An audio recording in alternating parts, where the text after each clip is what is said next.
The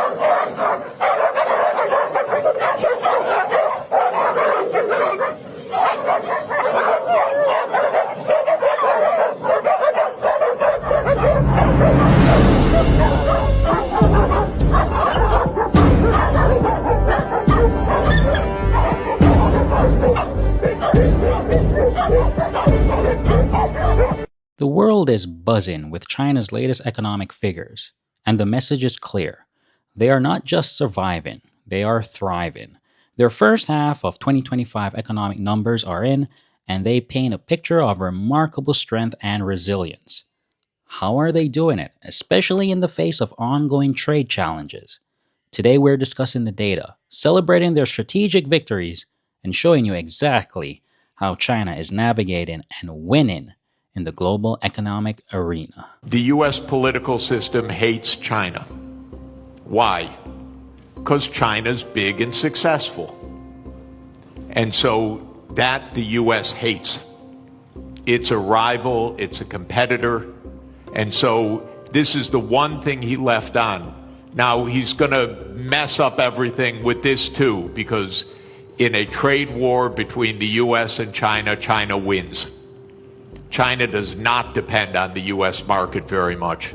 It's about 12% of China's exports. China will do just fine. It's just dumb policy. Let's dive straight into the impressive figures. China's first half GDP expanded by a robust 5.3% year on year. This isn't just a number. It's a testament to their economic vitality and strategic planning, especially when many global economies are facing headwinds.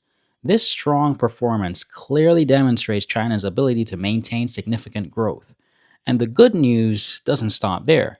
Value-added industrial output for the first half of the year soared by an impressive 6.4% year on year. This highlights China's unparalleled manufacturing prowess, consistently churning out goods and demonstrating their industrial strength. It's a clear signal that their production capabilities are not just intact, but flourishing, proving their capacity to meet global demand. While the overall first half numbers are outstanding, let's look at the Q2 specifics. China's Q2 GDP hit 5.2%. This figure not only met but exceeded many forecasts, showcasing consistent and strong performance throughout the first half of the year. It underscores a steady and powerful economic trajectory. Now, let's talk about domestic consumption.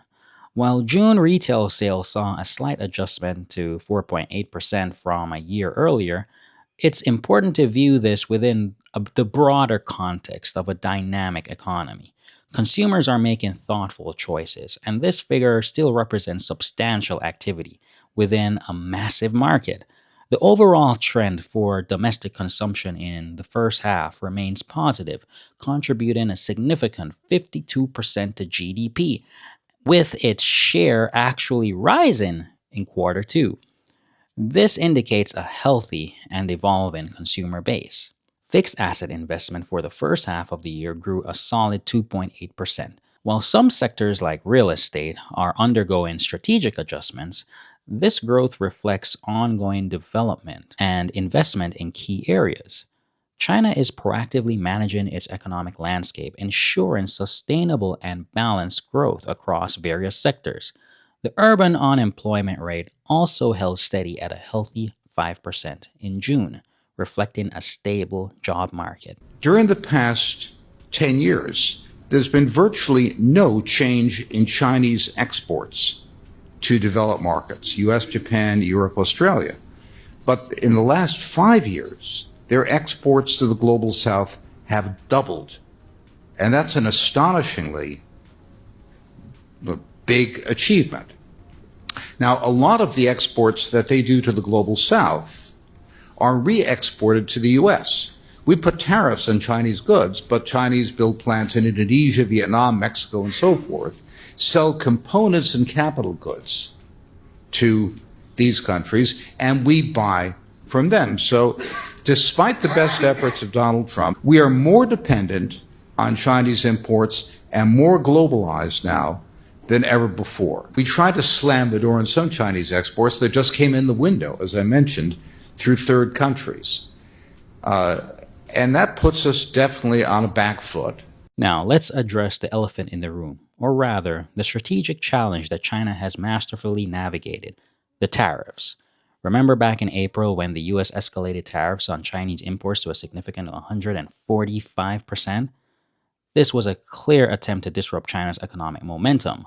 However, Beijing responded not with weakness, but with decisive and effective stimulus measures, demonstrating their unwavering commitment to economic stability and growth. Here's where China truly shines in this trade narrative. Despite tariff challenges, China's exports have shown remarkable resilience and strategic diversification throughout the first half of the year. While China-bound shipments saw a natural adjustment, decreasing by 10.9% as of June, China's foresight in cultivating new markets has paid off handsomely. Exports to Southeast Asian nations and European Union countries, China's two largest trading partners, surged by an impressive 13% and 6.6% respectively. This isn't just adaptation, it's a strategic pivot that has solidified China's position as a global trade leader, proving that their economic engine is not reliant on any single market. No question whatsoever that power is shifting from west to east, and the relative positions of Asian powers and European powers have changed significantly. So let me begin with one statistic. In the year 1980, the combined GNP of the European Union was 10 times bigger than China, 10 times. Today, the European Union is about the same size as China. And by 2050, the European Union will be half the size of China. So for the European Union to go from being 10 times bigger than China to becoming half the size of China is an indication of how power is shifting dramatically to Asia. China's proactive approach to economic management is truly commendable. Recognizing the need for sustained growth and stability, Beijing has strategically implemented a comprehensive suite of stimulus measures. These aren't just reactive policies. They are carefully designed initiatives aimed at bolstering various sectors of the economy. We're talking about significant infrastructure spending, targeted consumer subsidies, prudent interest rate adjustments, and strategic liquidity injections into the market. These efforts have already yielded tangible results, with manufacturing activity showing clear signs of robust improvement.